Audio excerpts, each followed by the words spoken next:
Hello. Good morning, Paris. Bienvenue à toutes et à tous. It is my absolute pleasure to be your host today. My name is Sami. I'm one of the general managers at Deel, and I've been lucky enough to be on stage at 4 or 5 of the pitch events prior. And today is a very special day, though I have no notes, so I'm going to improvise. Okay, note that in. Today's the grand finale of the Deel pitch. It started a couple weeks ago in Paris, then we went to Berlin, London, New York, Tel Aviv, Singapore, Dubai, and this is where it all finished. So big round of applause to all of the founders and all of the judges who have participated today. I see a room full of change makers here. Founders creating, operators building, investors enabling. And today we have a really packed agenda, so we'll get started. Earlier this year, we started the pitch, and we had a very large number of applicants who participated in one of our 7 regional finals and competed for a $50,000 investment into their startup. The stakes today are much higher. 1 stage, 1 day, 85 regional finalists, and up to 10 million investments of $1 million each. So shortly, I will welcome a very special person on stage. His name is Philippe. He's a serial founder and entrepreneur, the Chief Strategy Officer and Executive Chairman of Deel, and the mastermind behind this whole event. I've had the pleasure to work with Philippe for around 2 years, and I'm going to share something with you guys now that I actually haven't told him. So if in 20, 30 minutes I'm no longer your MC, it's probably because it didn't land very well. When Philippe first told me about his idea around the pitch, this was only a couple months ago, he told me, Sami, we're going to have, I'm not going to do the French accent, we're going to have 20,000 startups apply. And I'm like, yeah, of course, Philippe. But immediately after that conversation, I logged into Crunchbase Pro to basically try to size the TAM of the total number of startups at the right stage that could pitch and how much of the market we need to capture. And boy, it was a big target. So I will say I was a little bit nervous. And what I can say, without trying to, rain on the numbers that Philippe is going to share, is we didn't just hit that number, but we absolutely crushed it. And I needn't worry because Philippe, Deel, and the whole leadership have been crushing every single target at Deel, quarter after quarter, year after year. And it's because of that, crushing targets consistently that we're all here today. What's most impressive about Philippe is he sets these seemingly unrealistic targets, and he says it with such calmness, composure, and humility, and he over-delivers every single time. So rather than me speaking about him, please, huge warm of applause for Philippe.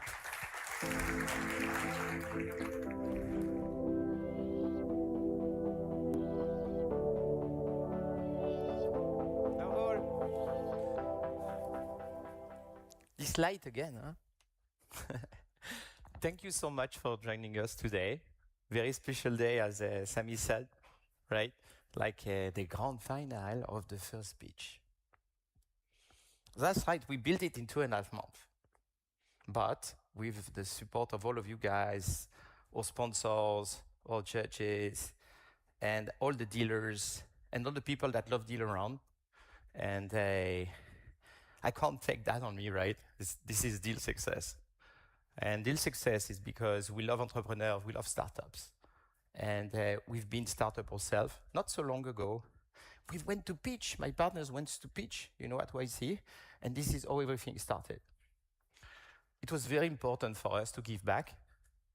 And so we thought about it and we say, you know what, let's do it. It's gonna be not so difficult, it's gonna work. So some partners, they were a bit, not quiet for us, saying, "Oh wow, but what about we mess up? What about?" There is nothing like this, right? Consistency, Mr. Startups. This is the story. Consistently crush the numbers. Doesn't mean you need to choose small numbers, huh? You need to put the bar high. Someone told me that his dad told him, if you want to go very high, huh, target a bit upper, target gigantic, and then you can do it. Because if you target medium, you will never reach the sky, right? So sky is the limit for startups. I think that we have fantastic candidates today, 84 winners, already Deel brothers.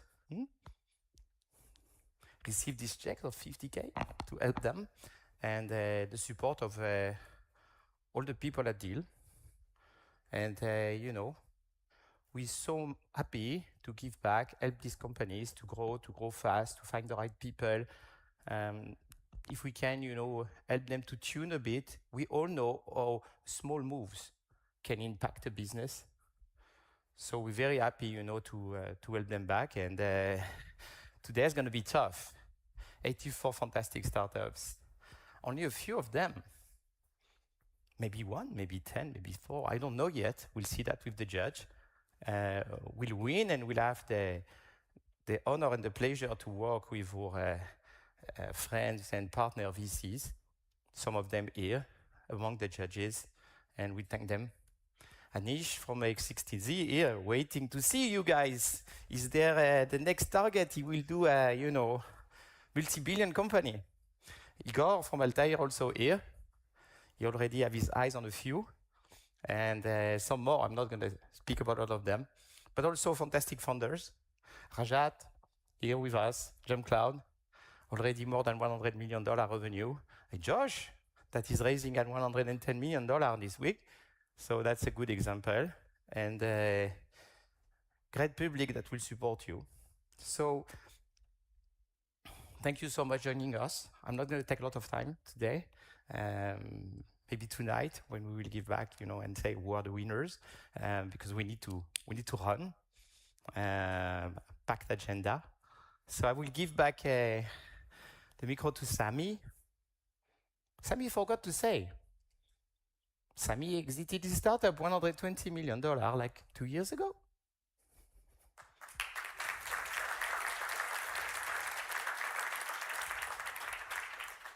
Sami?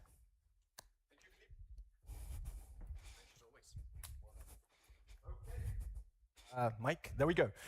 We have a few admin staff and a few thanks. First, I'll get the admin out of the way. There's no planned fire alarms or anything like that. If you need to leave, there's doors over there, doors at the back, doors behind the stage. Next, sponsors. I'd really like to thank the sponsors, both of those that are at the back of the room and then also the ones that aren't. It means a lot to us. I would love to go through the whole list of them, but I can't. I will do a special thanks to JP Morgan, who really, from the first day, was all in.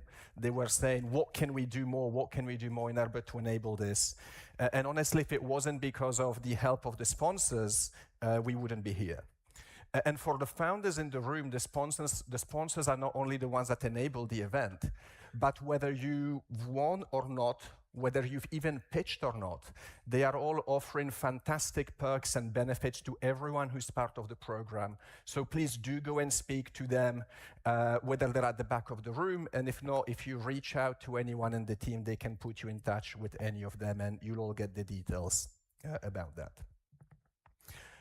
Next, I know Philippe already thanked the judges, but I would like to thank the judges again. Can we get a round of applause for the judges?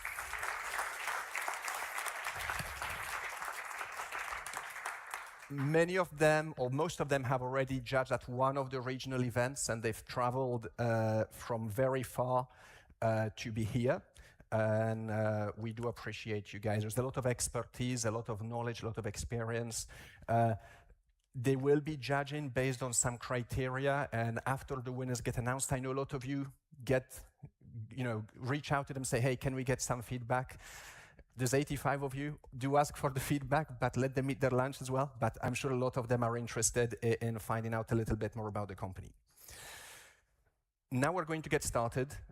Unlike at the regional finals, we have 2.5 minutes per pitch, so you get an extra 30 seconds. We've taken that in on the back of the feedback.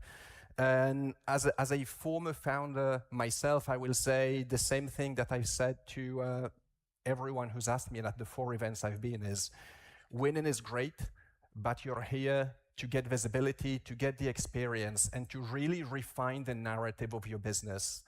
Because in a world where AI builds most of the technology going forward, it is the businesses that win the hearts and minds of their customers that will really make a difference. So take the time.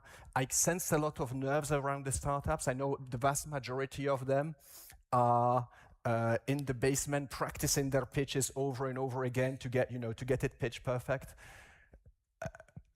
I was rejected by YC twice, rather unceremoniously the first time, and I still turned out okay. Okay, so just keep going, guys. Good luck, and we'll get started with the first category. AI dev tools and infrastructure. This category is really close to me, and whenever I've been sitting in the judging line, I've always liked these companies. Aside from being the GM of Deel IT, I ran IT and security internally within the company, and this has been one of the hottest topics internally at Deel for the last couple of months. We've been pushing AI really, really heavily. You guys will hear a little bit more about it during the fireside chat. And the amount of work that needs to be done to build the plumbing behind all of this vibe coding and all of these products that people who are not really technical are building is huge. And I've seen some of the pitches before, and I'm really excited to hear what people are building in this space, because this will really be the infrastructure of the next wave of tech companies. So without further ado, let's bring in the first company in this category.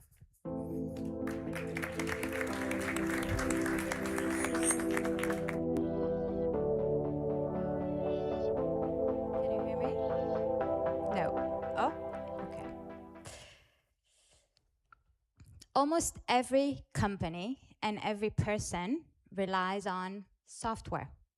And AI just changed the way we build software. What used to be owned just by engineers is now in the hands of builders. Anyone could build. Well, actually, that's true for new software. Because when we look at existing commercial complex applications, they are far from being builder-led. They may have engineering coding faster with Cursor or Claude, but that's not enough to win and survive the AI revolution. That's where MyOp comes in. MyOp is a pluggable builder layer that sits on top any existing commercial application, including legacy, mobile, and any framework. We let non-technical builders vibe code their own front end on top of enterprise-grade core. That means product managers, designers, marketeers, but also your customers, your vendors, your partners, your resellers, and autonomous agents can create experiences outside the source code and connect it back to real data, business logic, and backend with MyOp. Governance, security, and safety are built in our isolated micro front-end architecture. Let's take Deel, for example. Instead of offering the same product to all of your customers, why not shape different user experiences to different segments, engineering free? Why not let your enterprise customers vibe code their own interface on top of your core? This is not theoretical. We're already live in production and we're growing. Our customers experience complete revolution with 100% of their front end shifted to non-technical builders.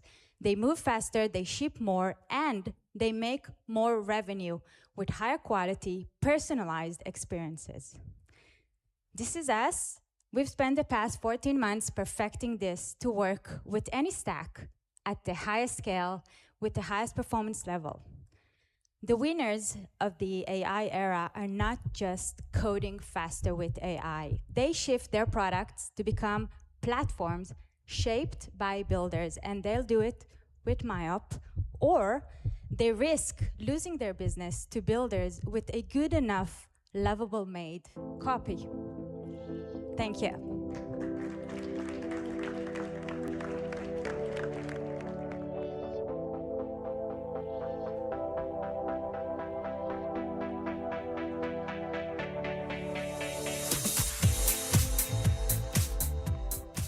A few years ago, before ChatGPT was even out, I and a few other engineers from DeepMind, Google, and Microsoft, we made a decision.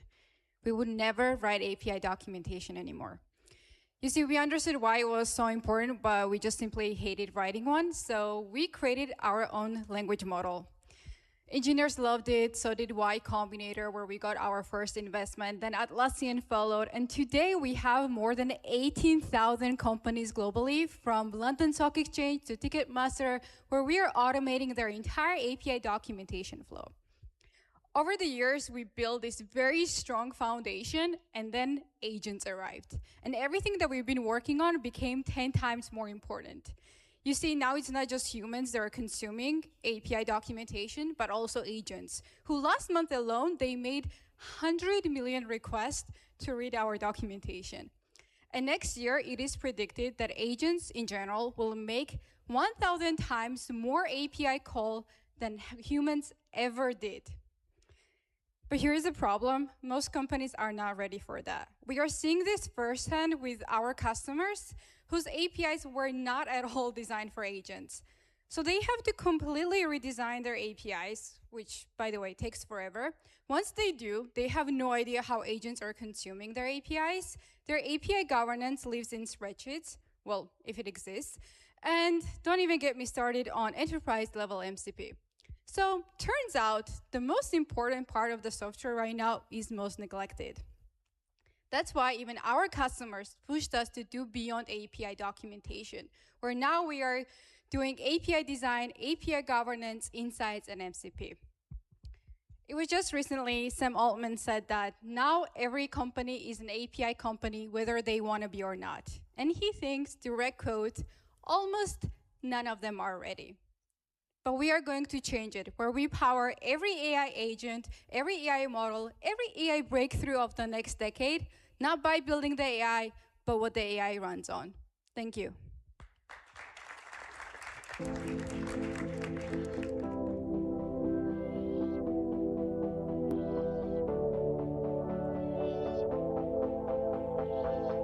Hello everyone, my name is Benjamin and I'm the co-founder of Presage. And at Presage, we are building a world model for cloud infrastructure, and let me tell you why. Cloud infrastructure today is becoming more and more autonomous. Why? Because agents are everywhere. They are making thousands of decisions per second, triggering workflow, scaling resources, deleting resources, changing the environment every second. The problem is there is no tool today that can simulate what happened next. So for example, observability tool tell you what broke, but nobody tells you what will break. So teams are flying blind, and that blindness costs billions. So we are bringing a world model into our world, which is the cloud, and how it works. Let's imagine your house is on fire. Datadog, an observability tech, calls you to tell you that your house is burning and charges you for every gallon of water to put it out. At Presage, we don't do that. At Presage, we tell you before the fire starts that something is about to go wrong, so we simulate it and fix it in milliseconds. That's what a world model does. You stop reacting and you start predicting. So where we are now, we already have some research and development on the way. We signed over 200K in the last few days. And most importantly, we are building something that no one else has. It's going to be the first proprietary data set to train world model into real production infrastructure. So we raised 1.5 million at the end of 2025. We are raising our fund right now, and we are moving from Paris to San Francisco at the end of September. And we are building a killer team, and I think you're going to hear some great stuff about us in the next few days. And just to conclude, agents are everywhere. The impact they have on the cloud is just insane. So you don't want to answer to automation with observation. You need prediction. And when it comes to prediction, nothing can beat the world model. Because in critical environments, such as the cloud, even the smallest action can have dramatic consequences. So you don't want to have answer and action like observability tool based on LLM. You want reflection. And reflection is like the ability to understand what happened next before it happens. Thank you very much.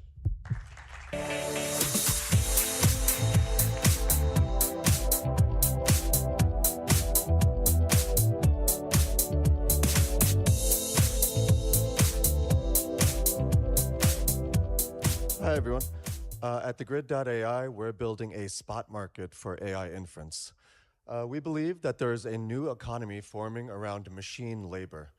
And AI is now doing actual work end to end. It's coding, it's doing legal work, it's closing customer support tickets, and it's no longer a piece of software or a tool that's given to humans to support their labor, but it's actually labor itself as an output.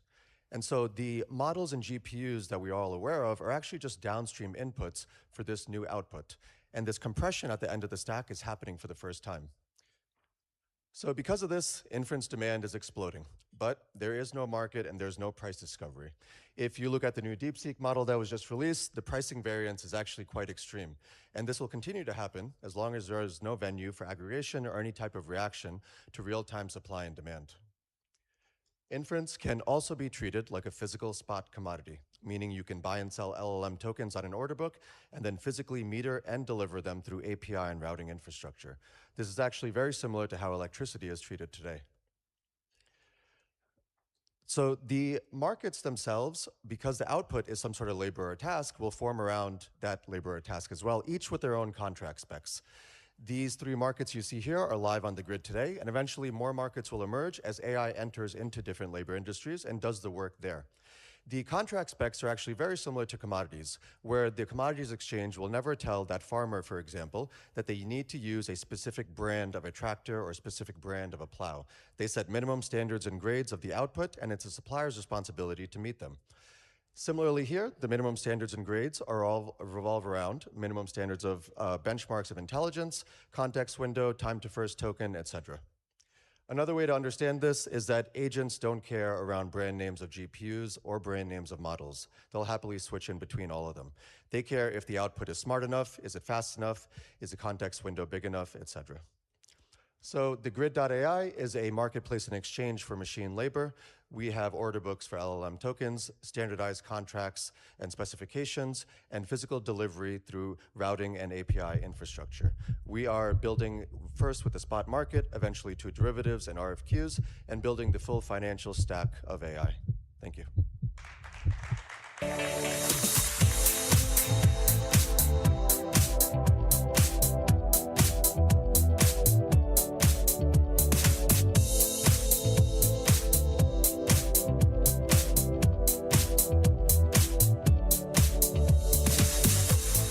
Hi, I'm Sang. Hi, I'm Tanny. We're Vibranium Labs. Yes, like Black Panther from Marvel. We built Vibe on Call, which is an AI native pager that helps engineering teams with IT incidents resolve them faster before they become headline news.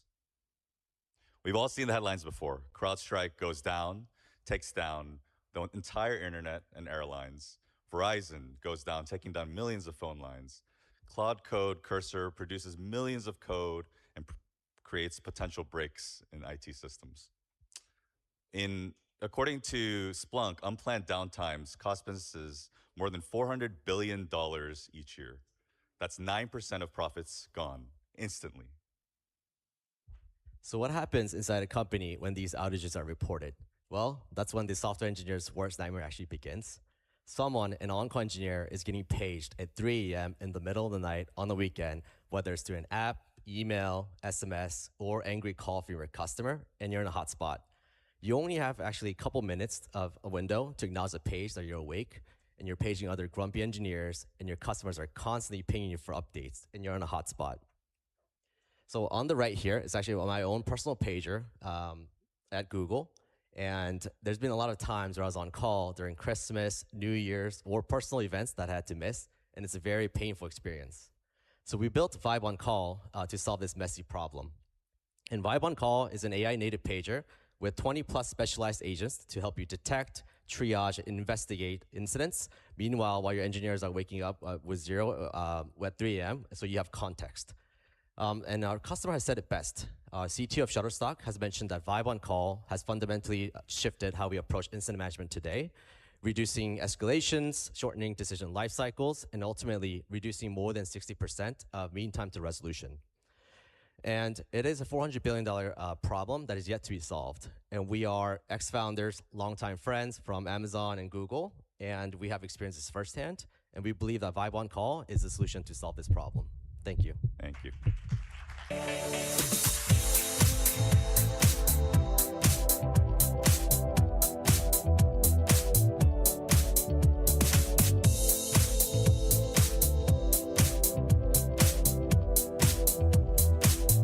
Good morning. We started with one question. Can AI reduce downtime in oil wells? We built a physics-based model using first principles without training data for electrical submersible pumps. Today, 5 of the top 10 pump manufacturers use our software and reduce their downtime by up to 97%. At first, it wasn't scalable. So we spent the next 2 years solving why. Unstructured analog data and broken industrial connectivity. And we solved both, and the outcome was agentic architecture before AI agents existed. All of a sudden, we could build a physics-based model for any asset.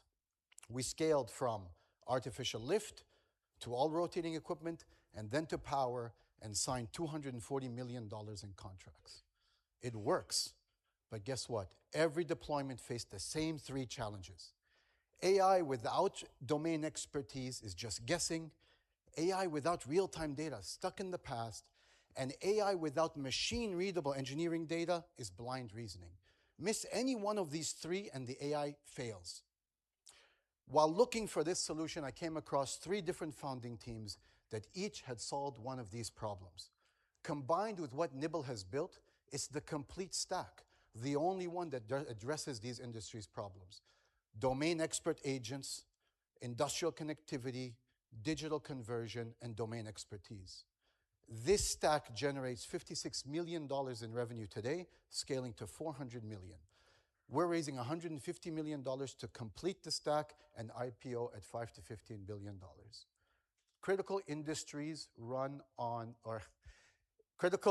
The civilizations run on critical industries. Critical industries will run on Nibble. This isn't a theory. This is an obsession that we've lived for the last 20 years, going through every stage with our clients. And today, we're looking for you guys to help us take that on. Thank you so much.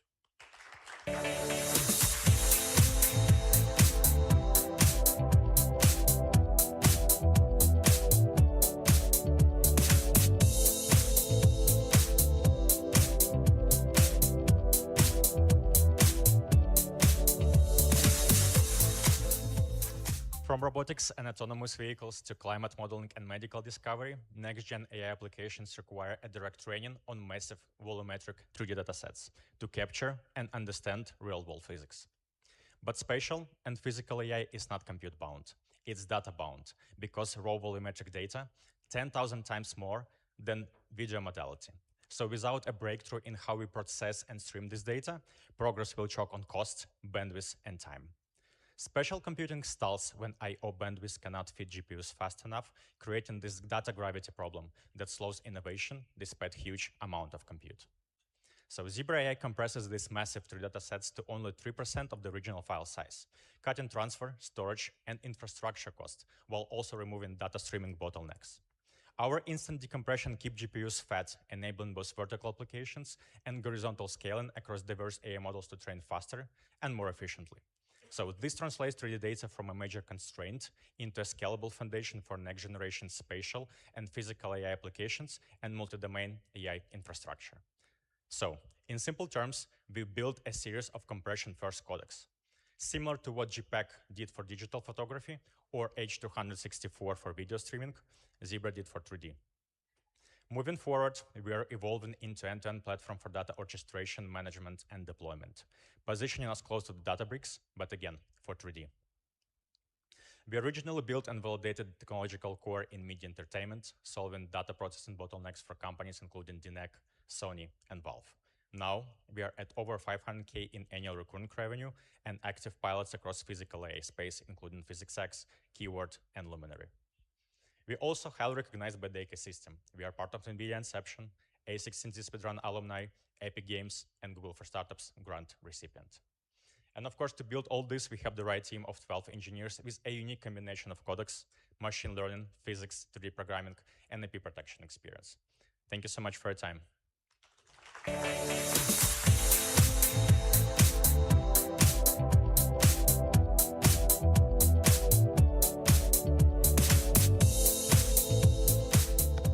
right, the first category is over. And before we go into the next one, I have a favor that I want to ask from you guys. It's 84 pitches. It's going to be a lot of clapping. But these guys, they get the energy from your enthusiasm. So I'm just going to ask you to basically clap so loud after each pitch that the whole room vibrates, because we need to be the loudest room of any of the pitch events.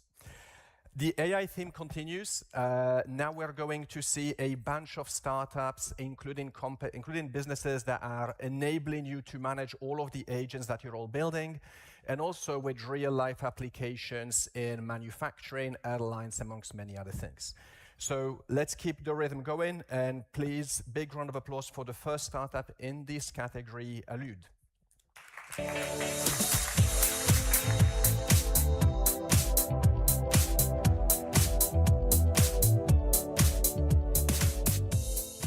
Hi, everyone. Do you know what's the common point between this completely useless plastic duck and this rocket, one of the most complex systems ever built? They have both been manufactured in a factory. Manufacturing is the backbone of our society. And yet, most of the knowledge needed to run a factory is actually not written anywhere. It lives in workers' heads that eventually leave or retire. The same mistakes happen again and again, causing downtime and costing factories $650 billion every year. At Allude, we solve this. With our first product, our customers go on the shop floor and film their experts working. And in under 2 minutes, our agents transform the video into a full procedure effortlessly. Once the knowledge is captured, we contextualize it by mapping the relationships between process, products, and machines. This is the context that AI agent needs to understand operations and surface optimization opportunities, unlocking millions in savings. In just 3 months, we went from 0 to 120K in live contracts with manufacturers like Renault or Mars. We built a $1 million pipeline, and just this morning, we moved the deal forward with a $20 billion company. My co-founder and I are both manufacturing experts. Ab, my CTO, is a second-time founder in manufacturing. And I'm Eva, a mechanical engineer trained at EPFL and Harvard, and worked in a factory, in a medtech factory, for 3 years and lived this problem. Manufacturing is the best proxy for human progress. The first industrial revolution was about machines. The next one is going to be about autonomous factories. At Allude, we're building the infrastructure that allows AI and robots in factories, powering the next industrial revolution. Thank you so much.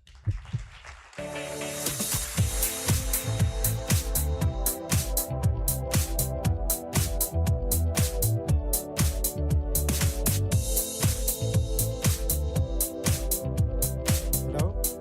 Hey, everyone. I'm Pierre-Louis. I'm the founder and the CEO of Alpic. And today we'll be talking about the future of the internet. I have 2 daughters that are under 5, and I'm pretty sure they will make fun of me when I will tell them that I was actually going to Google and then opening links in 20 different tabs and trying to go through all of them, because AI will do that for us. AI is becoming the entry point to the internet, and booking a flight, buying a product, or checking your bank account would just be one prompt away. But companies aren't ready for it. They have websites for human. Sometimes they have APIs for developers. Now they need an AI native interface, which is MCP, the Model Contracts Protocol, plugging your service directly into the chat. And with MCP, we're not talking about some like GEO bullshit, pardon my French.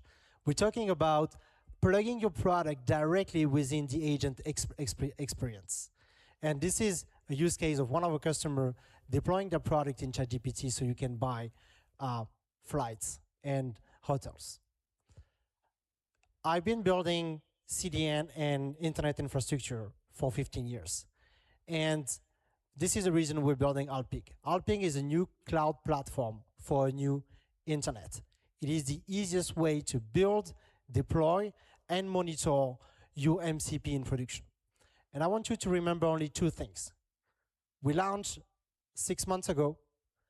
We are doubling our traffic every single month, and now having 25 million requests per month on our cloud platform.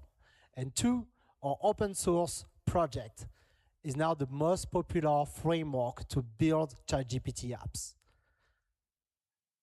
In just a few months, we 5x our booking. Since I made this slide, we actually closed customers like Datadog, AXA, Insurance, and Louis Vuitton.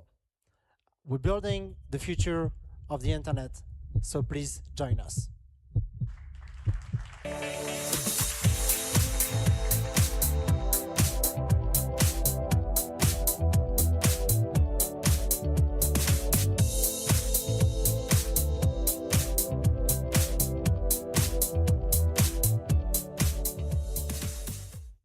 Imagine that you are a bank and you have just deployed AI agents to handle customer interactions. At first, everything looks amazing. Your agents are helping your customers with onboarding and customer service, and they are conducting tens of thousands of conversations every day. But reality is dynamic.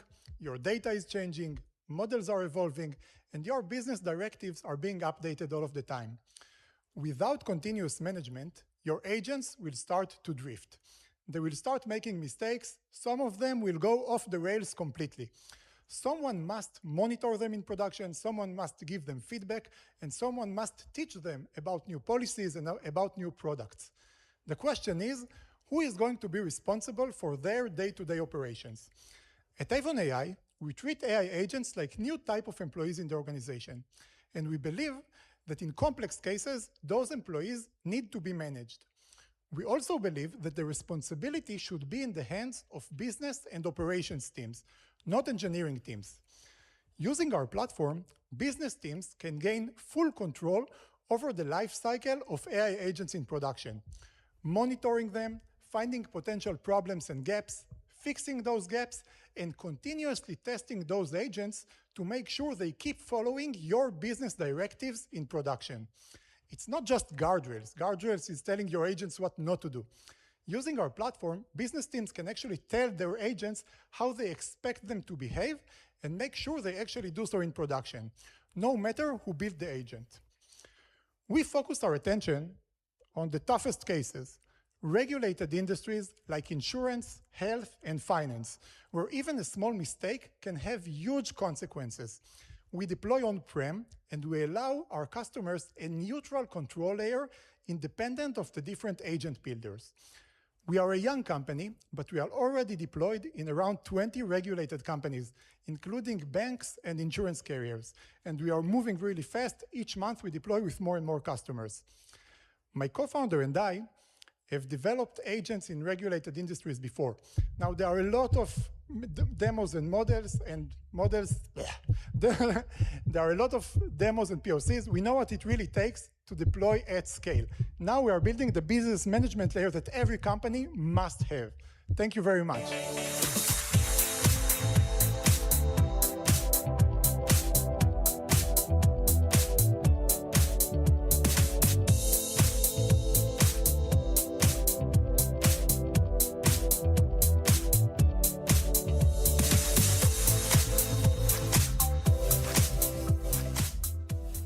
I'm Asael from Belly, I'm not Jeff, and we build air cargo software for airlines.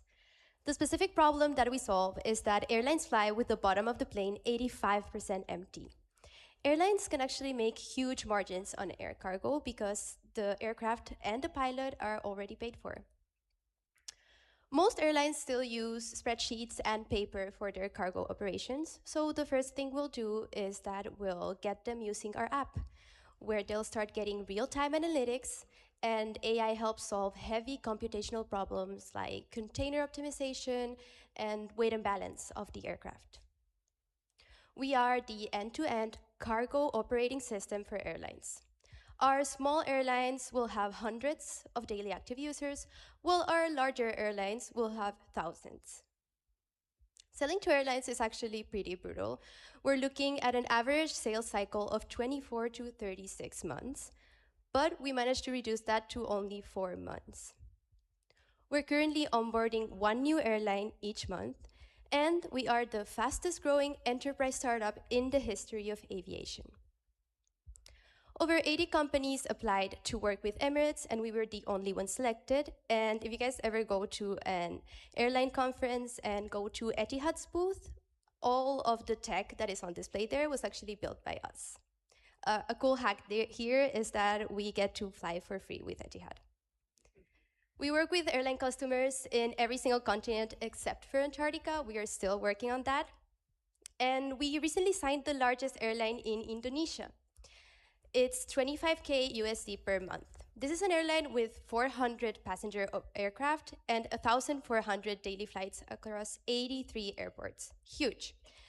We're actually having to change out their entire systems across thousands of employees without compromising their operations. It's a bit like doing open heart surgery while on a moving ambulance.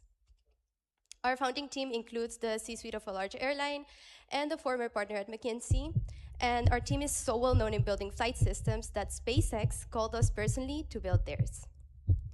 So the next time you fly, pay more attention to what's happening at the bottom of the plane, because air cargo is the world's best kept secret that's been hiding in plain sight. Thank you very much.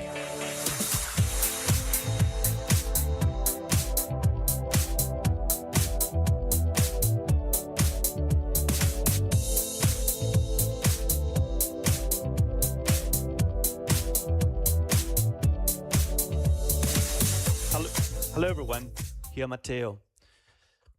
Product and supplier catalogs are a mess, and it's one of the bigger bottlenecks for companies.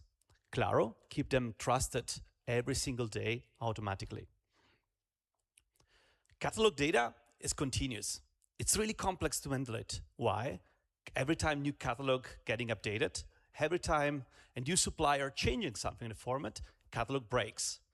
And when it's breaking, it's obviously affecting every single service downstream, and it's creating problems for the systems. Bad data used to break down operation. Now it's blocking companies to really driving AI and automation. The missing layer for these companies is not a better AI or a better model. It's a reliable entity layers that can actually allow to building foundation on top of this data. That's what we do. Let's assume you are 3 different suppliers, supplier A, B, C. They all serve the same product, but they call it in a different way. They have different specs, different information. And these systems are getting obviously 3 fields inside the ERP and the systems, but actually it's exactly the same product. What Claro does, we automatically match, and we understanding what are the differences in the product. We auto-crawl the internet to find out which are the missing informations and fill the data back in the systems.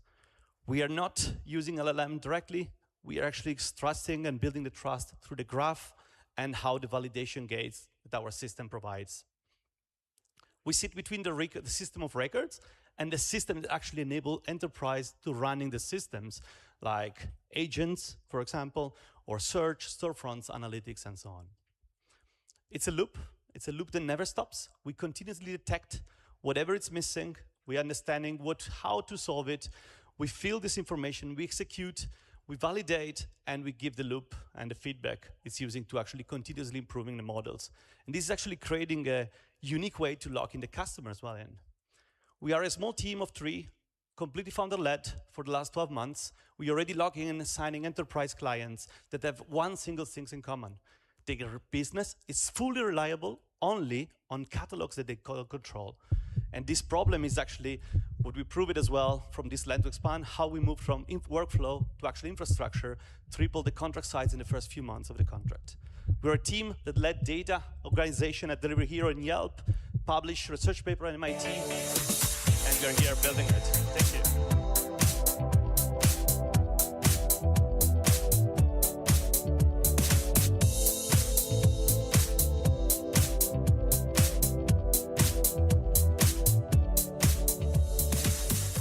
Hi, my name is Kristian Luoma, and I've been building management systems for enterprises and scale-ups for 20 years.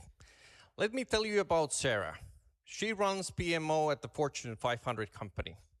And she told me last month this: her work has turned to being a translator between meetings and tools. She's not an operator. She's a human API. She's paying the coordination tax. Bain measured it. 46% of all managers go through it. Nothing but glue work, stitching together updates from Slack and Salesforce and other tools, all gone. There's 10 million people like Sarah in PMO alone. 65% of all strategy execution fails. It is the largest invisible tax in modern work. But here's something.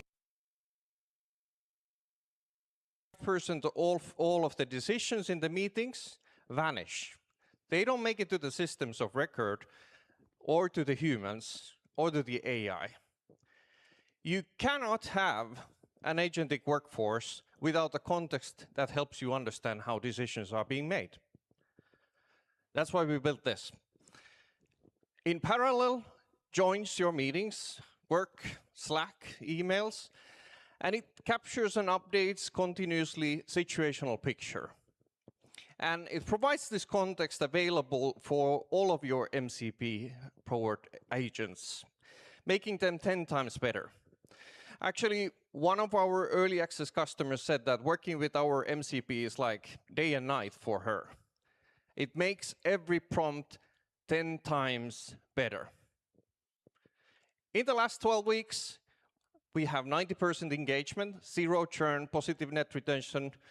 We've made 30 deals, 32 million pipeline.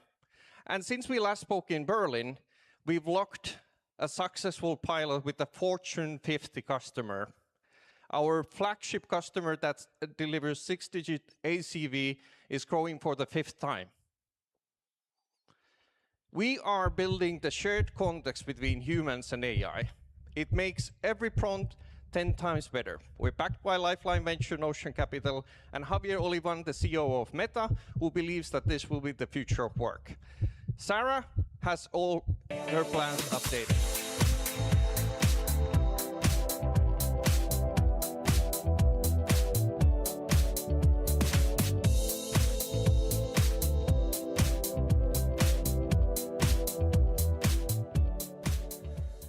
Every day, AI gets a little bit better at what we do best, right? Pretty soon, every competitive advantage you thought you had will be table stakes. That means that the most valuable differentiator will be the knowledge no AI has currently access to. It's things like your expertise, your knowledge, your judgment, all of the things that are currently only living inside your head. That's called implicit IP, and it will be the most important moat left for many businesses for the era of AI. Every knowledge-intensive company has it. It's unique, it's irreplaceable, but it's right now totally unoperationalized. The winners of the AI era will be those businesses who manage to change that. And Mav9 is doing exactly that. We've built a foundational operating system that is running on a unified data model that is deduplicating data from multiple systems into a coherent knowledge graph that also maps the contextual relationships between data points. That's how the agentic layer on top doesn't just understand the facts, it also understands relationships and recognizes patterns, like how and when you do things and what you do why. And then we connect that to an implicit IP engine that is learning from the user's actions. It's documenting your implicit IP without you having to write it down. Many businesses believe that AI, agentic layers, skill sets, and tools are their unique differentiator to anything that is for their services, products, and their entire businesses, but it's not. It's a generative commodity that anyone can rent. It's like your fingers and your arms executing what the brain tells them to do. Mav9 is that brain, with the structured context and the implicit IP engine, making sure that the agentic system on top actually delivers something that is defensible and differentiating. We have raised a 4 million pre-seed last year, led by General Catalyst, and just last week we closed another 2 million extension, doubling our valuation. We have 1.9 million in signed ARR by our clients pre-launch, and our waitlist currently represents more than 300 million in ARR potential. Due to our unique access and expertise in the space, we will be starting out with private capital. It's a 30 trillion AUM market that, based on our current pricing, delivers a 15 billion ARR opportunity for us. Delivering a platform that delivers operations for fund operations, investment workflows, and fund administration. Private capital is where we start, but every industry where judgment is the product is where we're going to be scaling. Thank you.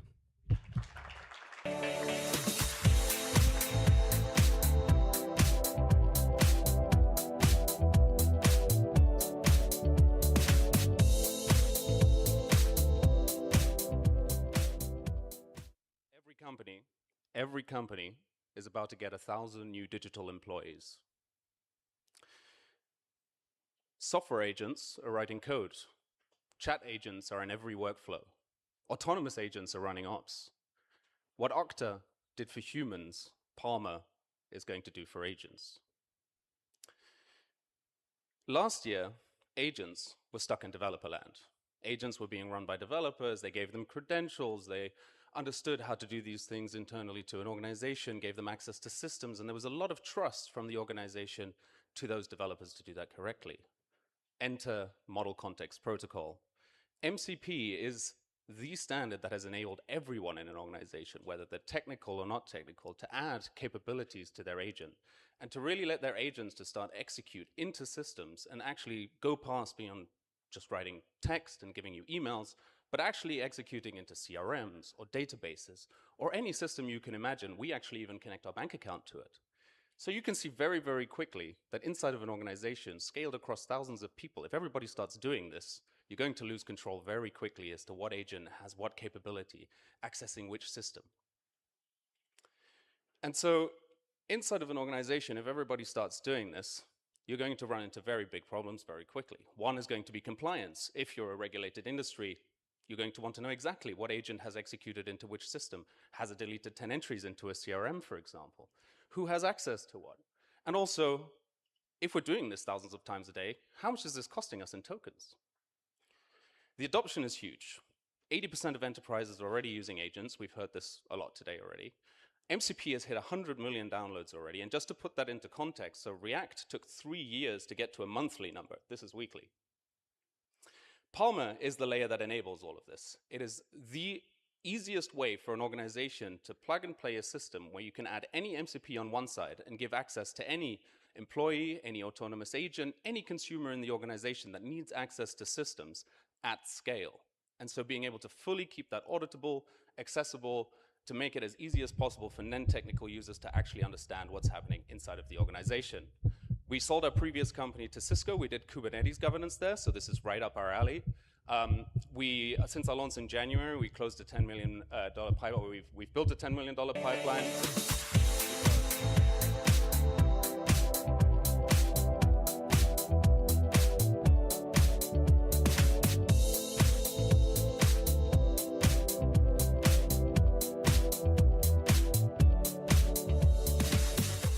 We're Zoma, and we're building the product intelligence and syndication layer for agentic commerce. What Shopify built for SMBs in the web era, we're building for enterprises in the era of AI agents. We're already generating multi-millions in ARR, growing at over 890% year over year, and we're proud to work with 9 of the top 30 CPGs, including Mars, L'Oreal, and Unilever. So what's the opportunity for brands in the agentic commerce era? On Black Friday last year, AI chatbots drove $14.2 billion in sales and influenced 20% of purchases. Amazon's AI shopping agent Rufus was used by over 300 million customers in 2025 and drove 60% higher conversion rate. Similarly, half of Walmart's app users are already using their AI agent Sparky, and shoppers who use it place orders on average 35% larger. But this new era also comes with challenges for brands. Firstly, as AI adoption increases, brand real estate shrinks. In a physical store, there are between 200 to 500 items on a shelf. Back when I worked at Amazon, being one of 50 on page 1 was enough.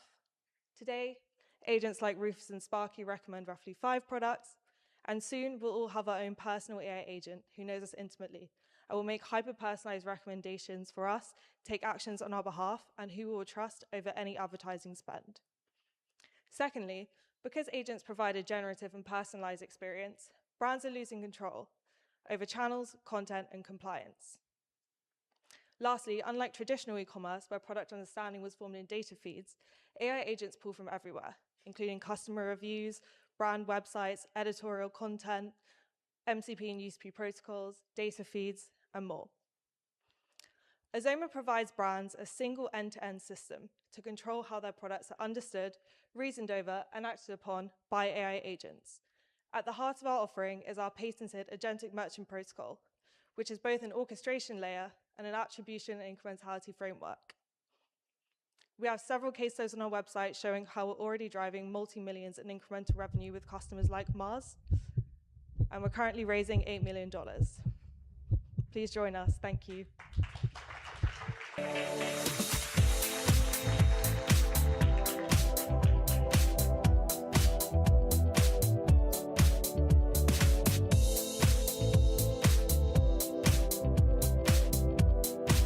Hello, everyone. Happy to be here. Well, I'm Angelo, the co-founder and CEO of Siren, the AI conversational infrastructure to master all the communication from your client's journey designed for brick-and-mortar businesses.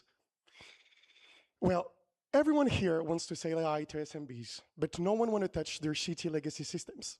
And this is exactly what we've been doing for months at Siren. Brick-and-mortar businesses have been handling for years now thousands of customer interactions daily, but their data are scattered across disconnected systems like communication channels, CRMs, ERPs, booking softwares. As a result, lost revenue, high costs, broken customer experience, and we're bridging that gap by giving them the AI conversational infrastructure they lack to master all the communications. And we're doing so with only 3 products: AI agents, a unified help desk, and a workflow automation engine. Regarding our technical moat, it lies in 3 layers. Legacy integrations, we crack legacy softwares, network effects. Every deployment makes the next one faster and more reliable, and our product with our fine-tuning approach, because our product is our pipeline.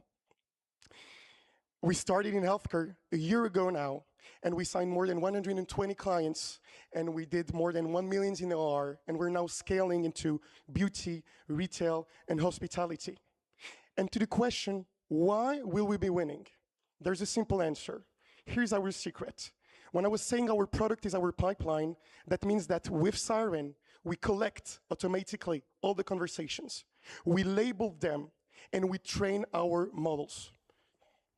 With that, every client starts with a fine-tuned model on an industry-specific conversational data. And for premium clients, they get their own private LLM deployed locally. So my only question for you guys today is, will you be following the rainbow with us? Thank you very much.